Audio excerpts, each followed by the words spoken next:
What up, film fans? How's it going? Welcome to Chatting Script, again, the podcast where me, your host, Luke, I chat script about your favorite movies, films, TV shows, all that, breakdown, do analysis, all that kind of stuff from a nerdy filmmaking point of view. So if you haven't done so already, please do subscribe to wherever you're listening to it. Follow it on Spotify, subscribe on YouTube, subscribe anywhere else you're listening. Also follow the @Chatting Script social media pages. There is one on Instagram, there is one on Twitter. They are both @Chatting Script. Easy peasy to find. Please do interact with me. I'll do my best to interact back with yourselves. And let's get on with the show. I know I haven't done a movie analysis for a while. Life happens.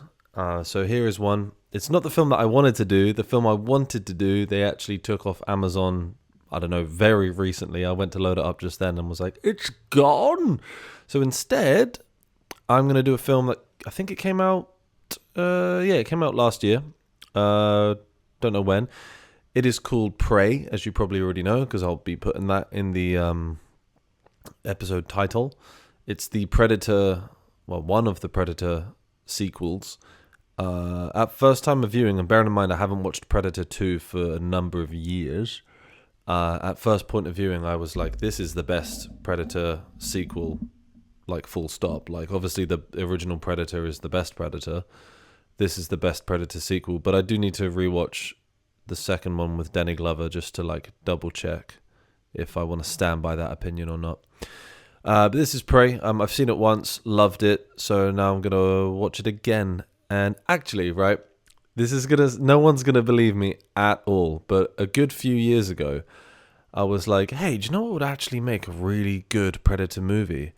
If they made it back in time, in the past, and had like a group of Native American warriors fighting the Predator. I just thought that would be amazing because of like the technological disparity between the Predator and what Native Americans would have had sort of 500 years ago. So they stole my idea that I never once wrote down or put anywhere where they could possibly steal it. So they used mind control and stole it from me that way. Anyway, let's get right into. And this is me drinking from an England rugby mug. The day after we got spanked at home by France. So really, I should just fucking throw this mug at the wall. But this is not a rugby podcast. This is a movie podcast. So without further ado, let's pray it up. First things first, opening shot, establishing, the scene, where we are, what's happening. Well, not really establishing where we are and what's happening yet, but just that nice. That's just a really nice opening shot. I mean, you've got the darkness on one side, the sun rising up over the mountains there. Does that demonstrate hope and a bright future? Maybe it does, or maybe it's just a bloody nice shot. Some deer, so we know we're not in any sort of metropolis. They might have been elks. I think they were deer. So now we're layering in the kind of people we're dealing with, some establishing shots about their aesthetic, as it were. So there's a very good chance just then the like chop, chop, chop and the sniffing of the dog could have all just been ADR added in. They might have been caught live on set, but I would doubt it. Nice little bit of sound mixing already. We've got the music building up. It's somewhere between that kind of like Western sounding music, a lot of strings, violins and stuff, but then it's got that plucky like beep, boom, beep, boom, that I get. It's kind of jovial in a way because where we're dealing with an adolescent lead character in this, it's sort of that jovial kind of bopping along. It's nice little opening. She's mad consistent with that axe.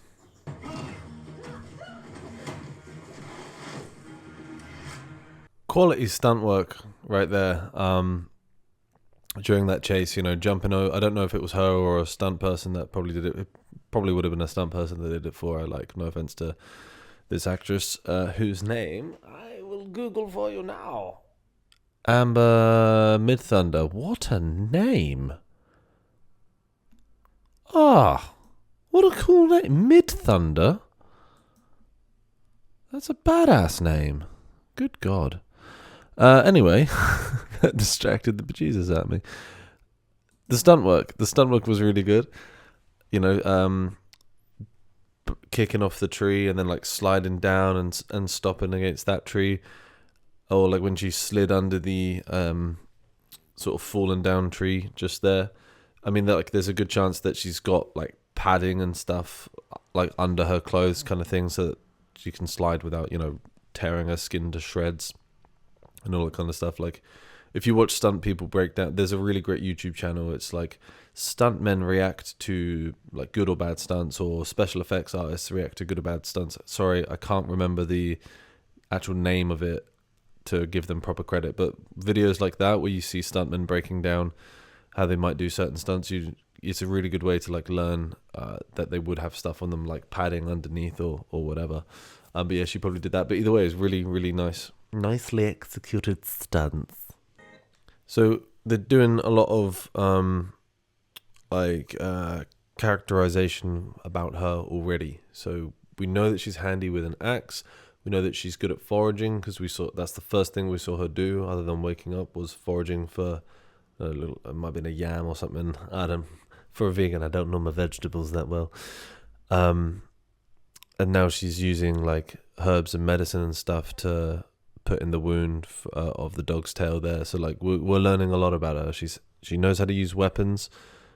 She's quick and agile because she chased down that elk or deer, whatever it was. She's good at foraging, and she knows medicine. So already quite a strong character of substance. See, there's amazing foreshadowing there. She looks a little bit like Aubrey Plaza just there. There's amazing foreshadowing there, because obviously we know what this film's about. Predator. We know he's like the old predators. They are like the ultimate hunters kind of thing. So there's good foreshadowing here. But it's sort of showing that like she's not going to be trifled with either. Like she's going to be up to the challenge kind of thing. And from their perspective, they have no idea the predator exists. So when they're saying like, "Oh, you want to hunt something that's hunting you," that could be like, I don't know, a bear or a wolf or a mountain lion or something. But nope, it's going to be a guy with all these futuristic gadgets and gizmos and weapons of death. Weapons of death? Can you get any other type of weapon? Wouldn't be a weapon of peace, would it? I feel like if someone has a weapon, like, this is a weapon of peace, they're lying to you. Great shot of the Great Plains. One thing I will say, I noticed it like straight away in this film, is how rich the coloration of everything is. Like the color palette is just redonkulous. All the colors. This might be, well, it probably is like done in post with color grading and everything, but also it would come down to like the quality of the cameras themselves. I don't know. It's probably digital. Most things are shot on digital these days. There's only a few people that don't, like Christopher Nolan, Tarantino, those types. They tend to use film. I have a feeling this would have been digital, and all the color grading and how rich and gorgeous all the like, because even though it's a dark shadowy shot on like the back of her, everything else is still very rich in color. Like, it's insane. Really, really good. I just can't get over that dog. Look how happy that dog is. He's having a whale of a time. He's like, "Well, walking around the camp doing stuff." So our first proper glimpse at the predator using his invisibility. Just, an amazing shot, big wide shot of this like canyon valley sort of thing, and then him not strutting up, but like rising up into the middle of frame, activating the invisibility. I love that invisible effect, like that kind of shimmer thing that they have. I know it's from the OG Predator film, but just it's such a cool effect. Pardon me. And then the Predator click. The music ramping up now, these like drums. Let you know shit's going down. So just then, I'll just rewind quickly. Just then, as they were like leaving the screen, because this is one of the films, let me get my words out properly. One of the things this film does so well is because we know the makers of this film know that most of the people watching this are already going to be familiar with the Predator and all the things that go in hand with that, the invisibility, etc. So these guys leaving the screen now, and then the camera just lingers on this shot for, I don't know, a couple of seconds. But where it knows that we're familiar with the Predator and we know that that he can go invisible, and we've already seen him go invisible like a couple of scenes ago. I'm watching this still of this shot where they've already left, going, where is he? What tree is he in? Where is this bastard hiding? I'm confident he's not in this shot. I'm confident that's just a shot of some trees. But because the camera is slowly creeping into it and holding on it when apparently there's nothing there, and because of what we know of the Predator and everything already anyway, our minds are playing tricks on us, searching for something that isn't there.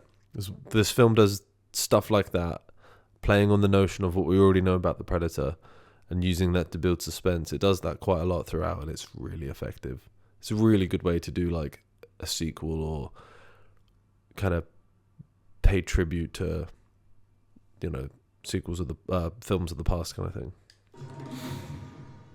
Lovely aerial shot, bird's eye view. This is cool as fuck as well. Like, oh my god, the ant can fly!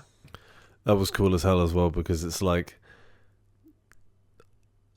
that was literally an interpretation of the the apex predators, right? So you got the tiny little ant, little vole comes along, or mouse, whatever it was, eats the ant. Rattlesnake right there that vole probably would have seen, lunges at I think it's a vole, I'm just going to keep calling it a vole, it might not be a vole, lunges at the vole, eats the vole, and then senses that the predator must be right there. We know the predator's there because we saw the ant run invisibly up its leg. Pardon me. And then the predator very easily dispatching that rattlesnake, skinning it. So straight away it's like, it's the, what do they call it? I know that he's the apex predator. Whatever they, with this like the scale of, who is at the top of that. Like where they're going this sort of little montage of putting some medicine in their fallen comrade who was attacked by a mountain lion or something, so we think, and building a stretcher to carry him away and everything. But where the sun is starting to go down, the forest is getting darker, and then the music dun dun dun dun dun dun dun dun. All these things, like the darkness and the music creates tension in and of itself, but I feel like subconsciously the way that the light is also fading as well gives you the idea that like they're running out of time, be it to stop their friend from bleeding out or before the enemy comes back, the enemy being either the cat or the predator or whatever. You're just sort of like, okay guys, you're kind of in the danger zone now, it's going to be nighttime, that's harder to fight, run, whatever. It's good. The dark is scary. But that's important foreshadowing as well. They've referenced this orange Tutsia a couple of times. And she's just given him some, and one of their friends has said so much could kill him. Just nuggets of information. And there was shown also that it makes him cold. Let's go. Thins his blood, as she said as well. Important. Really good bit of sound mixing just there as well, actually, as they're running with the fire torches. You get that like sort of noise. But that happened, you could hear that a little bit like as they continued to run, but as both of them not necessarily like entered screen from right to left, but like as it cut to them and we see them running from that right to left, as soon as they were visible on screen, we got a and then a sort of as they continued to run, it was a lower like every now and then, so that like that first sound of the fire just emphasizes like that they're really on the move kind of thing. But like really you might not necessarily hear that, they're continuing running. It's not like they're swinging it backward and forward where you would get like a sort of thing.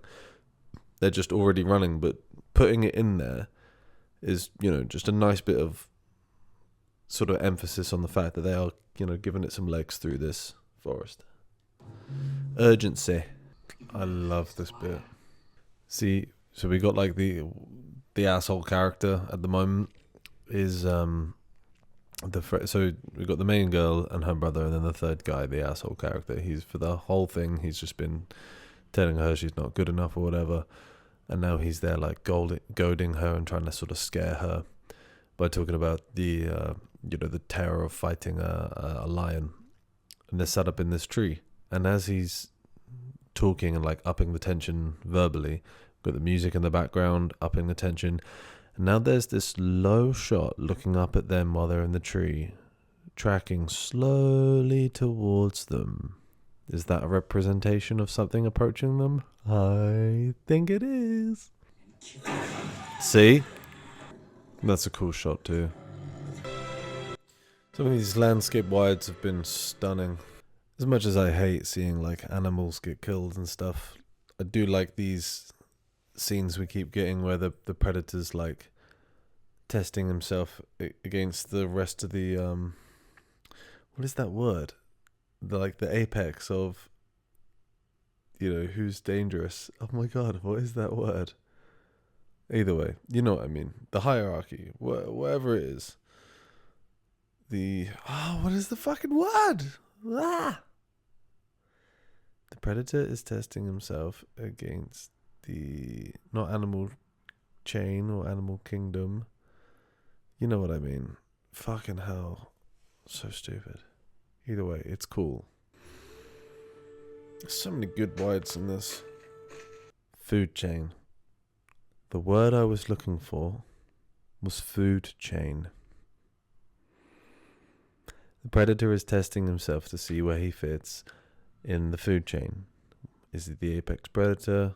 So far, yeah. That's where it was. Okay. God, I'm dumb. See, here's building up. I think it's building up to one of the other points I was talking about with it playing on what we previously know about the predator, right? So we've just seen the predator start tracking her footsteps. So we know that he's hot on her heels. And now let's let this play out. Now another shot of the predator being exactly where she was. Now she's getting covered in mud.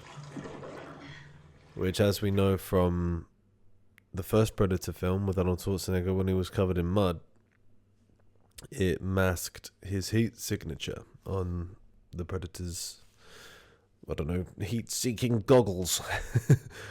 So, at this point, the first time I watched it, knowing that the Predator is hot on her heels, I'm like, quick, get covered in mud, quick, come on, please, just dunk yourself, hide, do something. Because it's playing on the notion that we already get how this mechanic works. And now we're seeing a struggle try to get out of, potentially drowning, which is scary in and of itself, but the longer she's in there, she's either going to die from drowning or the predator's going to get her. And then the music's gone quiet as well. Normally the storm comes after the quiet, right? And this shot is reminiscent of Dutch, Arnold Schwarzenegger in the first one. The dog's like fuck.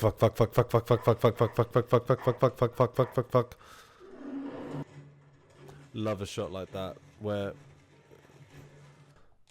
like this isn't very clear, but where you have your like protagonist or hero or whatever it is like in the foreground running, and then in the background you can see the danger getting closer faster than the protagonist can run. I love a good shot like that. It just ramps up the tension and the run kind of thing that you may think when watching, which I do think. That would be terrifying. Now we know the predator's here. Love this predator versus bear fight. That's a great shot anyway. But I love that because for the whole so far 40 odd minutes of this film, we've had the predator testing itself against the food chain, because I remembered that really elementary word, food chain. We've had him testing himself, and I think most people would know that in any given situation, I don't know if that's a grizzly bear, but I'm gonna call it a grizzly bear because it's fucking massive, but most bears, especially a grizzly bear, would be right at the tippy top of that food chain. I would put money on a grizzly bear over a mountain lion. There's always that age-old question. It's not really an age-old question. It's more like the Joe Rogan YouTube generation question of who would win, a grizzly bear or a silverback gorilla. You know, like they are the absolute sort of peak of that food chain, right? They are the apex predators. And then we had like the predator fighting it just then, nearly losing to it, you know, getting a good old chunk of green blood taken out of him and everything. And then he sucker punches the bear in the face, and now he's just like lifting it up and having all its blood drip over him while he's still invisible, which is very reminiscent of the, is it The Invisible Man? Or it might not be called The Invisible Man. I think it's called something else. It's one of those films where the evil guy is invisible and he gets covered in blood or paint or something. Might be called Hollow Man? I think it's Hollow Man. And she's just like, fuck, fuck, fuck, fuck, fuck. The sound usage here is really good. Okay. And a slight technical issue there where the recording of the screen stopped. But it was basically just the... Get my stool closer. It was basically just the fight between the predator and a few of the Native American tribe that our protagonist is in. Pardon me. But it did give me time to grab a coffee while that was sorting itself out. So now I have a coffee again because I let the other one go cold. Yum yum. Yeah, but it was just the fight between the predator and the some of the tribe. Awesome stunt work and choreography in the fight itself. Really nice and violent and gory, as we would want from a film like this. That's not straight, but fuck it. And there's not really a lot else to say about it other than it's, you know, reinstating the power of the predator. You know, we've seen him take out a snake, a wolf, a bear with relative ease.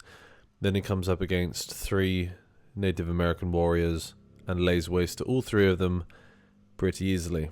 So, what could possibly stop such a creature? The power of friendship. It's a quick moment to tell a story. That, you know, that predator, like, I can't really interpret it, but impersonate it? Yeah. The clicking noise that they do. I watched the first Predator way too young. I don't know how young I was, but I was maybe 12, maybe less, to be honest with you. I watched it way too young. Ran a friend's house. His dad had it on VHS. When I was staying over his house, we snuck it and watched it.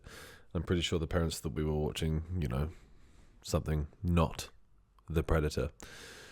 And that noise, the whatever it is, I was walking in a forest once with like my grandparents and my cousins and stuff, and I heard like a woodpecker going like on a tree somewhere, and it sounded so like the Predator's like clicking noise that I just remember being like, oh my god, I'm gonna die.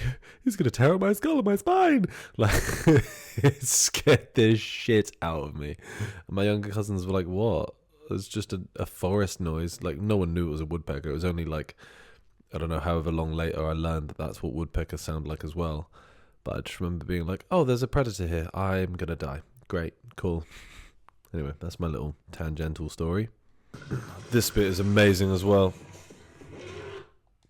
Just there where you had like them running through the grass and then the, you know, the invisible predator running through the grass as well, moving the grass out of the way as it went, and it's coming so much quicker than the speed in which they're running at. It reminds me of the Lost World Jurassic Park, you know, don't go into the long grass, and all of that. Really cool. Tense. I love this scene. If I remember rightly, this scene is banging.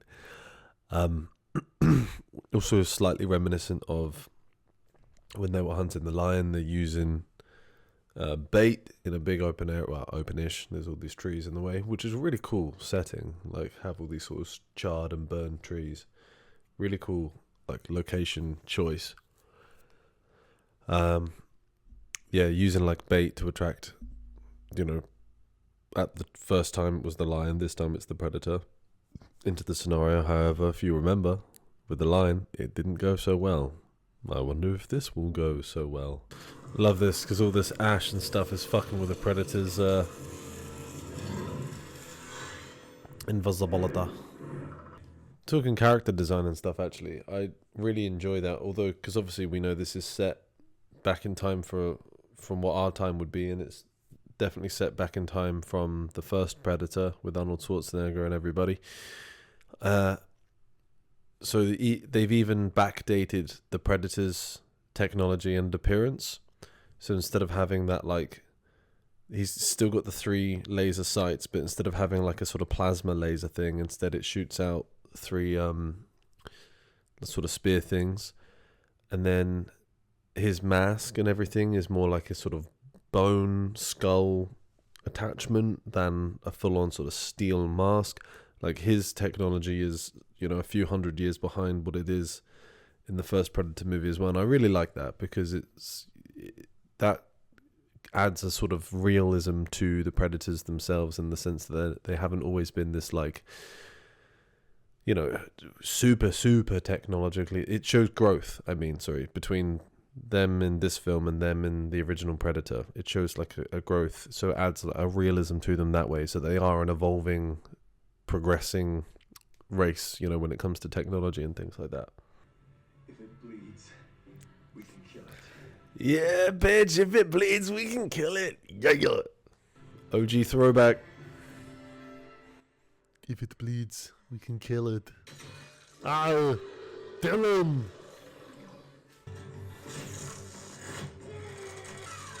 Oh, that's a rough way to go, isn't it? A good slow-mo one-er, very 300, the Zack Snyder Sparta movie. Just a slow-mo one-er of someone just decimating people. Great. Awesome like choreography and setup, and everyone having to time their moves correctly, and all the stuntmen having to react in the right way, and very, very cool shit. Decapitation! See, here, it's playing on the tension with the ticking time bomb of the Predator's bomb. The tension there is built on the fact that we know what that is. Even if you're not familiar with the first Predator, you would know that something ticking down like that is probably going to be a bomb. But we know full well, if you've seen the original Predator, that is exactly what's happening right now. And the film hasn't done tons to want us to root for these characters. These like French colonizer types. We would just consider them like cannon fodder, really, because they've kind of just been assholes the entire time. Predator's just laying waste to all of them, and the fact that they've only been displayed as assholes, it prevents this film or this scene from like being too brutal. If it was like, I don't know, a team of like charity workers or maybe nuns or something, you might be a bit like, oh, all these innocent people, but we know these guys are assholes, so we're quite happy to see the Predator just like lay waste to all of them in the coolest ways it can. Decapitations, thrown axes, that like net that shrinks and cuts, all that kind of stuff. But the tension is built on the fact, so we're not here like, oh, these guys better run, oh my god, shit. You could be like that if you're like super empathetic, even though we know these guys are assholes, but you are still kind of like, dudes, you better get out of there, because you're about to get got. But because we know they're assholes, I kind of don't care either way if they get got or not. Who we want to get out is Naru and her brother. That's who we want to get out. That's such good choreography. I like it. Oh! I'm confident there's been... right in the Swede. I'm confident there was a cut here or there, especially when the camera was like whipping around really quickly, especially when it was like close to her and whipping around and stuff. But that has effectively been shown to us as like a one-er of her just like fucking up these people. So we know she can fight. We know she's like a certified badass. But So far, no one has been able to even remotely affect the predator. Yeah, he's been stabbed or shot or whatever, but to him, it's like getting slapped. He's just like, yeah, and what? It was a minor inconvenience. Nice little pan up of the destruction. And you get the predator healing himself, as happened in the first one, you know? Which, maybe that's there to remind us that, like, the predator can be killed. You know, he's actually got to take time to repair his wounds, you know, give himself some medicine or painkillers or whatever. Alienistic. That's a word.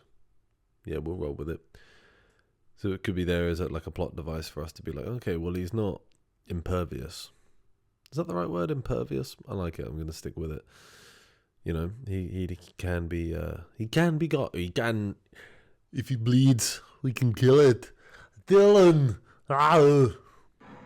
CIA got you pushing too many pencils? What a moment to pause on. Predator face right there without his helmet. So yeah, nice little bit of, not foreshadowing, but just like informing the viewer with the herb thing that they can use that because it slows the blood. This is what I said to you way earlier on. Important information. It slows the blood, makes you cold, so you don't show up on the heat scanners. I don't need to explain this to you. It's all very obvious, but it's important that it's shown to the viewers and everything, you know, as part of the narrative. And then just showing us then that with the laser, wherever the laser is pointing, it's programmed to that gun launcher thing of those arrows that they will go where the laser is pointing. So he thinks he's pointing at the dog, gets smacked around the face by Matey, War Chief, and then it redirects them over there. So all important nuggets of information. And then also her learning how to use the gun. It's all good. So we went from one crazy action scene, and then the next scene isn't just filler, it's filled with important information, and then we move to a new action scene. Good. Very good. This is such a good fight. There's a reason he's the war chief. See, to be fair to him right there, if the predator didn't have invisibility, there's a very good chance he was going to kill him. Very good chance. He's an absolute G, this war chief. Got to be the best fighter out of all his camp. There's probably a reason he's the war chief. But yeah, I mean, he was schooling the predator just then. He was faster. He was more agile. He was doing that David and Goliath thing where it's, you know, like death by 1,000 cuts. So the predator had no choice but to bitch out and come back in a minute with the surprise attack. But look at that shot, though, actually. That's a great shot. You got those two in the middle, and then where it's a big wide, you're like, okay, well, where is the predator gone? Where's he gone? But you see just right in the middle of that screen, there's that massive, I think it's a pine tree, and then the two sort of going off that are framing it, and then the trees on the side. Those two, it's more or less a symmetrical shot. And you know how I like symmetry. And then you got the sun beaming through. She's in the light a little bit more than he is. Is that a foreshadowing of some badness? Yeah, maybe. These shots right here where the entire screen is dark and all we can see is like both her and the French dude's faces illuminated by the orange sort of, you know, the light of the fire is giving them like orange sort of complexions. Just really cool shots. It's exactly the same on Frenchie Muggins there. But yeah, where the French guy and all his battalion were only ever like painted as assholes, I can't help but smirk that like he's getting his comeuppance now. Like he wanted to use her and his brother as bait. They were like slaying all these buffalo, just being assholes. And now he's getting his comeuppance, which I can't help but smirk at it, man. I like how there's a bit of snow in the air on this now. Just nice atmosphere. But look at that. Let me rewind to that shot. Just for nothing other than, I mean, like in the foreground of the shot, it's showing us the boggy swamp. Yeah, so in the foreground of the shot, it's showing us the boggy swamp, reminding us of what we saw earlier when she was getting stuck in the swamp. So that's pretty much all this shot is doing. But it's doing it very, very nicely because you've Got the green at the bottom, the foreground, and then the blue dark at the back with the predator in it and the snow falling. Lovely bit of shot. Yeah, why not? Just when you think it's safe to go back in the swamp. Using the predator's technology against him. It. I love it. I do think though that like I was saying when War Chief was fighting the predator, like he had the better of the predator. And although you use all the stuff at your disposal, like, Legolas in Lord of the Rings is going to use his bow and his knives and his his wits and fists, legs if he had to, whatever. Use all the tools at your disposal kind of thing. But the predator has so many, like just invisibility and like heat seeking alone, regardless of then having like lasers and spears and shields and claws, the retractable blade things he has. Regardless of all of that, invisibility and like the heat seeking thing alone should be enough to make anyone amazing at hunting. And then he has all those weapons to go in tandem with it. Like the War Chief was kicking his ass, and then he had to resort to the invisibility to like get away and then come back and kill him. So he almost is a bit too OP. So for her to be clever enough to use his own stuff against him, very good. Really nice twist. And then that's a nice little shot there at the end. That's really cool. It's obviously it's not her makeup, it's the predator's blood or whatever, but there would have been like a makeup artist like designing how it was going to sit on her face and everything. It just looks really cool. And I like from her sort of character perspective, like she's got the grief and the loss of, losing her brother and, most of her friends and stuff, even though they were a bit rude to her and all that. But she's got all that grief combined with like she's achieved what her whole objective was for the film. With acting, we talk about having a super objective, which is your overall arc. So you have your individual objectives, what are you trying to achieve in this scene? So there was examples where she would be talking to her brother saying her objective would be to like convince him to take her on the hunt with her, for example. But her overall objective was to do her kamate? The sort of rite of passage thing where they hunt something that's hunting them. And she's achieved this, she's done it. She has passed those trials, but at what cost, So from Mid Thunder's acting perspective right now, you have that she's going through all those motions and you can see it happening in her eyes. And the dog survived, so we like it. There we go. I personally love that film. I think it's great. Like I say, I will need to revisit Predator 2 before I decide if this is the best Predator sequel, but I'm pretty sure it is.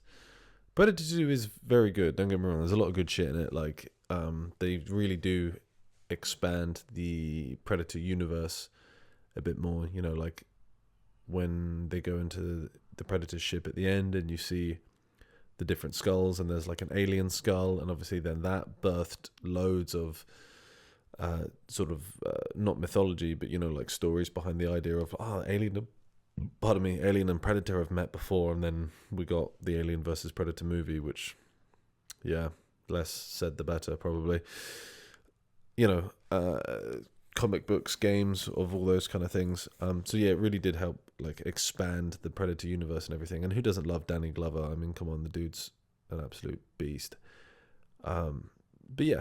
It's this film is great. This one, Prey, really, really great. And I loved when it came out. There were so many people like in comment sections on Instagram or whatever who were all like, they just need to keep making Predator movies set in different like periods of time. Like, can you imagine a group of like samurai in feudal Japan against a predator, or maybe like World War II in the trenches, and not in trenches were World War One. So World War One in the trenches, and then the predator is there, and that is definitely the direction they should go with these things. It's way better than the fucking direction of the Predator franchise has been going prior to this movie. I loved it. It's not groundbreaking in its like there's no sort of shots that have never been done before, or anything like that. But what this film sets out to do, it does so well. It pays homage to the first film. It plays on what we already know about the first film, like I was saying throughout. So it, instead of just copying what was already given to us from the first film, which this is what holds a lot of sequels back, is they're just copying and pasting what's already there. This is not just building on what the first one gave us. It's going, okay, well, if the audience knows that about the first one, how can we slightly subvert things or build tension based on the expectations of what was already laid out? Things like that. The color grading is fantastic. Some of those wide shots and everything were just lovely, like tapestries of shots. The performances are great. The stunt work and the action, the fight sequences is great.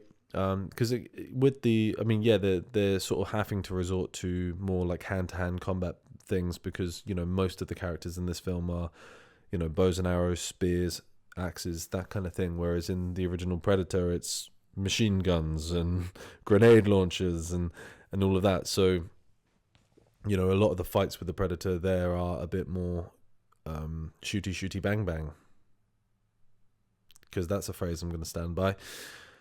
And so in this one they do have to, it would have been stupid if they didn't give us some really good hand-to-hand combat sequences, but this film executes them really well. I love this film. I think it's banging. So that was Chatting Script this week. I hope you all enjoyed it. Again, please do rate, review, subscribe, follow, whatever it is you got to do.